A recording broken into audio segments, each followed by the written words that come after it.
Okay, so I just had a little heart-to-heart with my aunt out on the beach. I know what you're thinking. Not supposed to trust the bad guys. She's a bad guy, not supposed to trust her.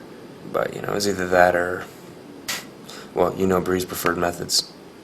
Alright, the thing is that Alex is my dad's little sister. Well, technically half-sister, but whatever. And it all started when my grandfather got divorced and he married this much, much younger woman. Alex's mom was, how do I phrase this delicately? A total whack job. Can I say that? Is that mean? But she was, and she was one of these new age fruity types, and I remember she was always talking about, Jonas, the free will of man and meridian lines. Meridian lines? That's like geography. I get that, but I don't know what it has to do with the human soul. Anyway, my dad said and thought that she was full of, how do you say it in Spanish? Caca? When in Mexico. So Alex and my dad, they became actually pretty close because until she came around, my dad never had a sister. She was just at our house constantly. I mean, she did everything with us, just like part of the family. She'd go sailing with us. I mean, everything. You name it, she was there.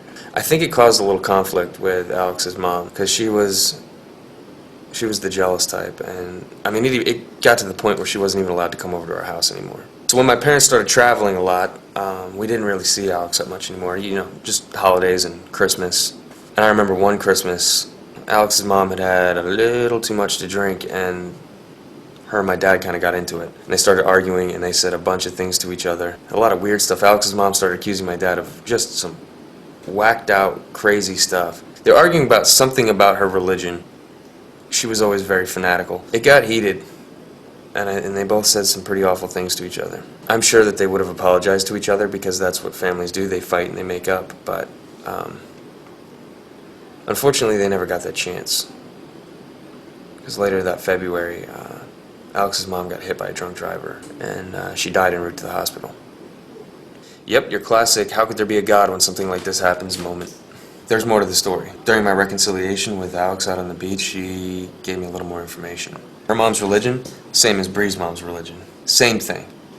And after the car accident, the order contacted Alex, and they used her, basically. They took advantage of her grief and convinced her that my dad had something to do with her mom's death. So Alex said that the order would help her out once in a while. They kind of hooked her up with a job in the fashion line, promotions, the whole deal. I guess when they found out that we were going her way, they called in some favors.